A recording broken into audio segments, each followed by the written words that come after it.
James Bond.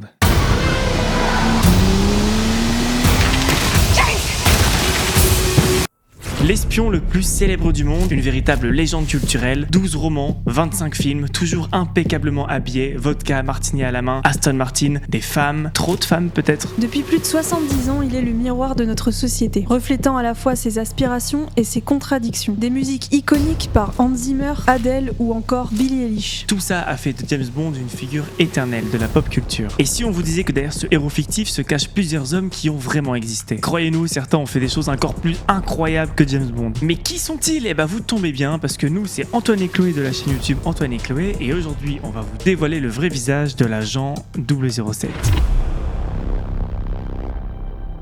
On est en 1952 en Jamaïque. Un écrivain est en train d'écrire un livre, un certain Casino Royale. Un livre qui changera une grande partie du cinéma que l'on connaît aujourd'hui. Mais ça, il ne le sait pas encore. Cet écrivain, c'est Ian Fleming, un mec qui a eu une vie fascinante. Au début, Ian était un journaliste, puis il est devenu un officier du renseignement naval britannique. En gros, il est devenu espion. Mais c'était pas un petit espion. Ian, il a collaboré avec le directeur de l'OSS, qui est tout simplement l'ancêtre de la CIA.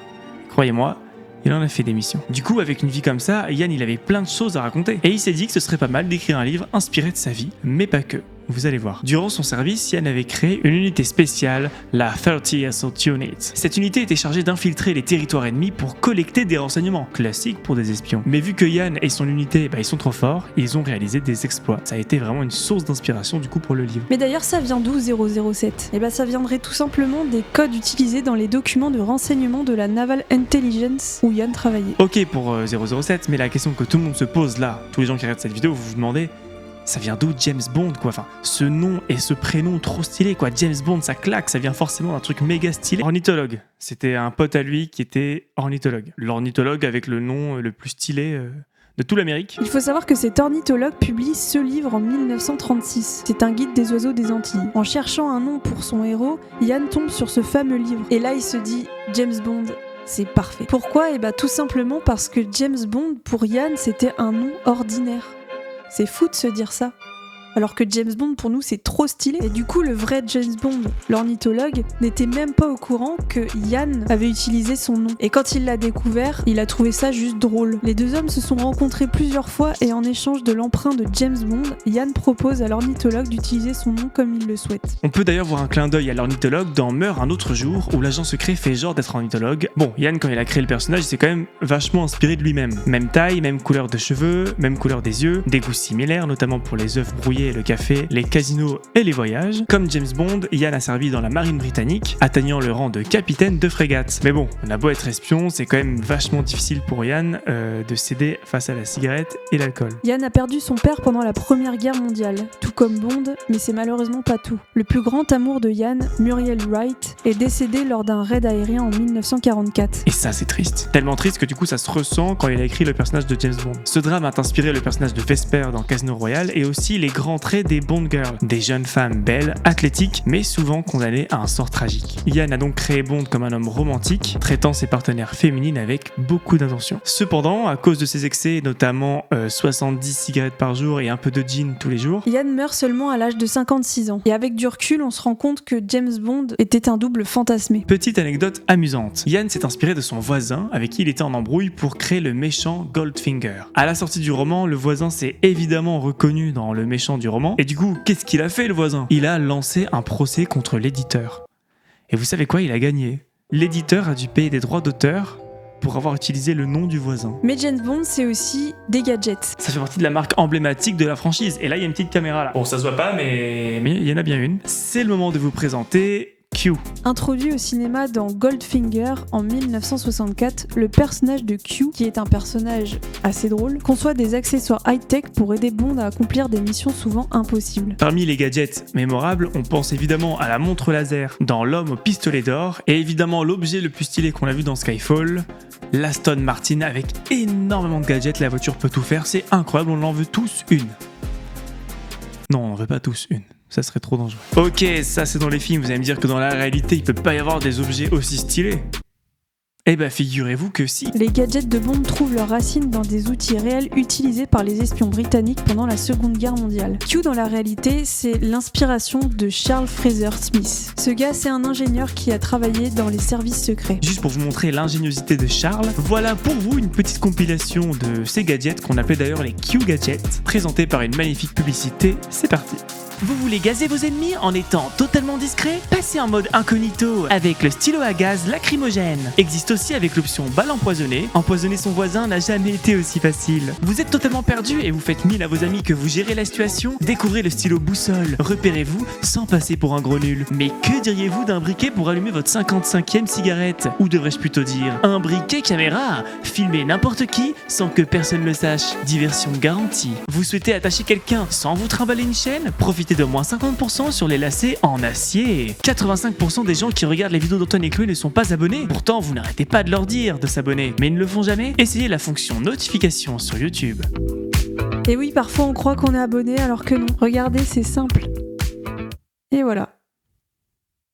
Bon, là, c'était des exemples un peu drôles, mais il faut savoir que Charles, parfois, il recevait des commandes sans vraiment savoir leur utilisation. Un autre exemple incroyable, Charles, il crée des boutons creux. À l'intérieur, on pouvait mettre des cartes ennemis pour que justement quand les aviateurs y crachaient malheureusement en territoire ennemi, ils puissent s'en sortir. Sauf que malheureusement les aviateurs ils se faisaient choper par les Allemands et les Allemands ils savaient très bien fouiller, ils étaient méticuleux. Quand ils chopaient un aviateur, ils le fouillaient de manière très minutieuse. Charles a utilisé l'extrême précision des Allemands à son avantage en faisant des boutons qui se vissent dans l'autre sens, qui se dévissent dans l'autre sens de l'aiguille d'une montre. Les cerveaux méthodiques allemands ne comprendraient jamais qu'en fait pour ouvrir le bouton faut visser dans l'autre sens.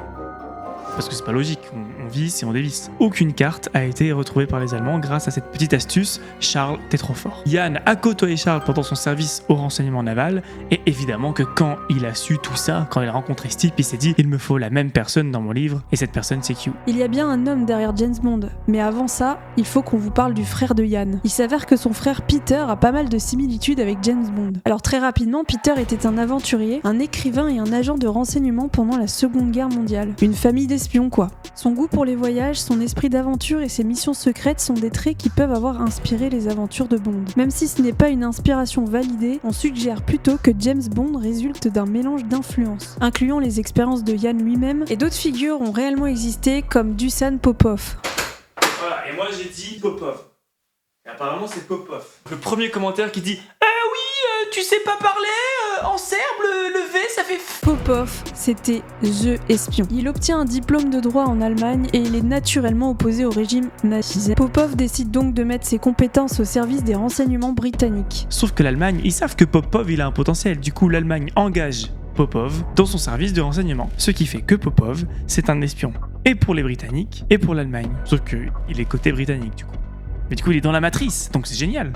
Mais d'un côté, la pression elle est énorme. Il y a quelque chose aussi qui l'aide pas mal. Étant aussi serbe et ayant passé son enfance à Dubrovnik, absolument personne ne soupçonne qu'il travaille pour le compte des Britanniques. Et le job de Popov pendant la guerre, c'était de fournir un mélange de vérité et de mensonges aux Allemands. Il a réussi à convaincre que le débarquement en Normandie n'était qu'une diversion, retardant ainsi l'envoi des renforts ennemis.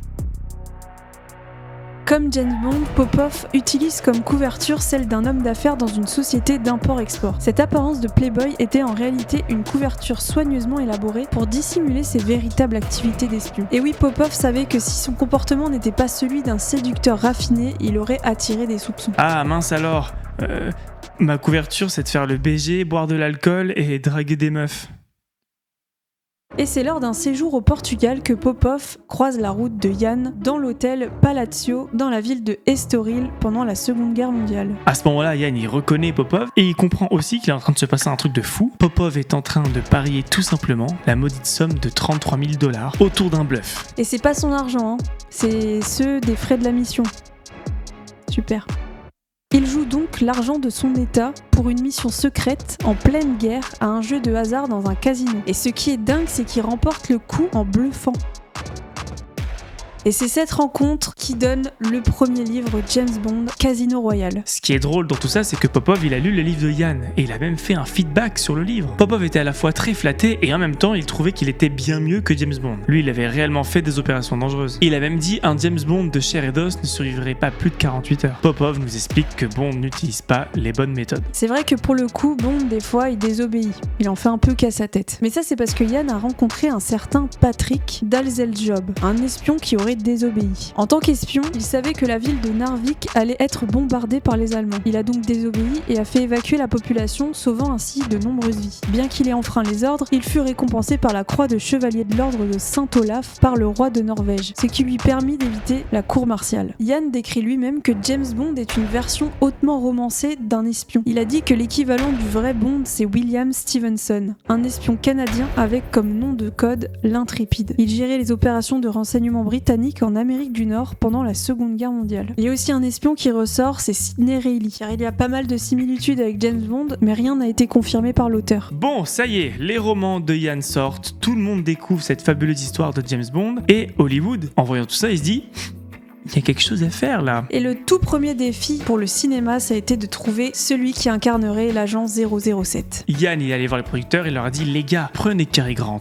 Ça peut vraiment être fou. » Mais les producteurs, ils étaient pas très chauds parce qu'ils voulaient un acteur qui soit pas connu pour incarner Bond. Et ils ont finalement choisi Sean Connery. Ce choix a marqué le début de la saga et a permis à Connery de devenir l'emblème du personnage. On a eu la même réflexion pour le choix de Daniel Craig. L'idée était de trouver un acteur qui incarnerait pleinement Bond. En effet, Daniel Craig, il a joué ce personnage pendant plus de 20 ans et il a essayé de déconstruire certaines choses pour montrer un Bond plus humain avec des faiblesses. Pour lui, ce qui compte, c'est la façon dont les garçons sont élevés, la façon dont les hommes sont censés se comporter aujourd'hui. Et quand on prend du recul, on se rend compte que l'image de Bond a vraiment évolué. Dans les années 60, sous Connery, Bond était un espion élégant et charismatique, souvent axé sur l'action et l'humour. Avec les films de Daniel Craig, Bond devient plus complexe, humain et vulnérable, confronté à des dilemmes émotionnels. On s'éloigne donc des stéréotypes féminins et masculins, on essaie d'éloigner le male gaze pour faire évoluer James Bond à l'image de la société actuelle. Petite info pour vous, gratos, apparemment le prochain James Bond va être incarné par Aaron Taylor Johnson. On verra bien ce que ça donne. Notez quand même qu'il y a une grande différence entre James Bond et la réalité d'un espion. Non, parce qu'il y a vraiment des gens qui ont postulé au service secret après avoir vu les James Bond, pensant vraiment qu'ils allaient faire comme dans les films. On n'est pas dans les films. Bah oui. James Bond est en constante évolution. On remarque que la mise en scène inclut de plus en plus des thématiques actuelles sur le regard masculin, la virilité, comment tout ça va évoluer, à quoi vont ressembler les futurs James Bond. Et bah écoutez, on a hâte de découvrir ça avec vous. Abonnez-vous et allez voir notre vidéo sur Cruella parce que Cruella a été aussi inspirée par une femme qui a réellement existé. Et vraiment, son histoire, elle est cocasse.